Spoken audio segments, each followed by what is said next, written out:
बीच एक बड़ी खबर बंगाल से और है कि शुभेंदु सरकार का ये बड़ा एक्शन देखने को मिला। टीएमसी सांसद अभिषेक बैनर्जी के खिलाफ एफआईआर दर्ज की गई है। साइबर क्राइम पुलिस स्टेशन में ये मामला दर्ज हुआ है। सामाजिक कार्यकर्ता की शिकायत पर एफआईआर की गई है। चुनाव प्रचार में भड़काऊ भाषण का आरोप लगाए। गृह मंत्री को धमकी देने का आरोप है। तृणमूल कांग्रेस टीएमसी सांसद अभिषेक बैनर्जी की मुश्किलें अब बढ़ चुकी हैं। पश्चिम बंगाल में विधानसभा चुनाव के प्रचार के दौरान भड़काऊ भाषण देने के मामले को लेकर के कोलकाता के Bidhannagar cyber crime police station में अभिषेक बैनर्जी के खिलाफ एफआईआर दर्ज की गई है और इसमें केंद्रीय गृह मंत्री अमित शाह के खिलाफ की गई टिप्पणियों का भी जिक्र किया गया है। तो फिलहाल ये जानकारी आपको दे रहे हैं कि किस तरीके से अब अभिषेक बैनर्जी और साथ ही तृणमूल कांग्रेस के कई नेताओं और विधायकों की इस वक्त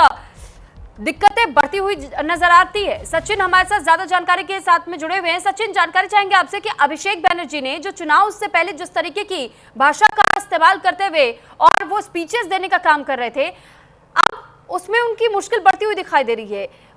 और किन किन मामलों के तहत में कौन से धाराएं लगाते हुए इस पूरे मामले को लेकर के थाने में रिपोर्ट दर्ज करवाई गई है, ये भी हमें जानकारी दीजिएगा सचिन।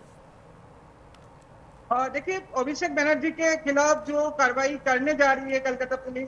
विधाननगर पुलिस, उसमें जो उनके पास जो कंप्लेन अभी तक आई हुए है उसमें जो लिखा हुआ है कि ड्यूरिंग द इलेक्शन के टाइम पे और इलेक्शन से पहले भी जब चुनाव घोषणा हुई थी इलेक्शन कमीशन की ओर से, तब से लेकर इलेक्शन खत्म होने तक, उसके बाद रिजल्ट के बाद भी बहुत सारे ऐसे टिप्पणियां, ऐसे मैसेज टीएमसी वर्कर को मिले अभिषेक बैनर्जी की ओर से बड़े पब्लिक मीटिंग पे, जहां पर अमित शाह जी, प्रधानमंत्री और उसके साथ साथ बहुत सारे वरिष्ठ बीजेपी नेतृत्व के खिलाफ उनने टिप्पणी दी और कम्युनल जो एक वायलेंस की एक माहौल क्रिएट करने की कोशिश की, ऐसा बताया गया है कंप्लेन में। और उसके हिसाब से ही सारे कंप्लेन विधाननगर पुलिस कमिश्नर के अंडर में जो विधाननगर साइबर क्राइम है वहां पर कंप्लेन दर्ज हुई है और उसके हिसाब से ही एफआईआर ऑलरेडी फाइल हो चुके हैं। अभी देखना यही है कि अभिषेक बैनर्जी के खिलाफ विधाननगर पुलिस क्या स्टेप ले।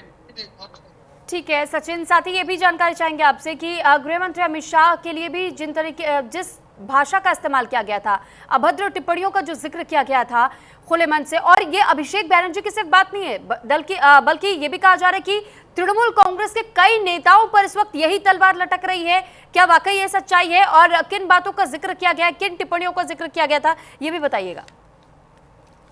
देखिए, अभिषेक बैनर्जी ने बहुत बार ऐसा किया है भरे मंच से, जहां पर देखा जा रहा है कि अभिषेक बैनर्जी बता रहे हैं टीएमसी वर्कर को कि अमित शाह जी लगभग डेली पैसेंजरी कर रहे हैं बंगाल में, वो कैसे आते हैं। और उसके बाद 4 मई के बाद जब रिजल्ट की डेट का जिक्र किया गया था बैनर्जी की ओर से, 4 मई के बाद कौन बचाएगा लोगों को, ऐसी तरीके से टिप्पणी प्रधानमंत्री की ओर भी की। प्रधानमंत्री बार बार देश के बाहर जाते हैं टैक्स पेयर से पैसे से, मतलब जो मैसेज बार बार देने की कोशिश कर रहे थे, लगातार देने की कोशिश कर रहे थे अभिषेक बैनर्जी, बहुत ही अशालीन माना जाता है, बहुत ही डिफॉर्मेटिव माना जाता है। उसके हिसाब से ये पूरा कंप्लेन जो है दर्ज करवाया गया है एक बीजेपी वर्कर की ओर से। और सारे जो मामले हैं अभिषेक बैनर्जी के खिलाफ, वो बस इलेक्शन की दौर में नहीं, इलेक्शन से पहले और उससे भी पहले जब टीएमसी खुद गवर्नमेंट में थे, तब भी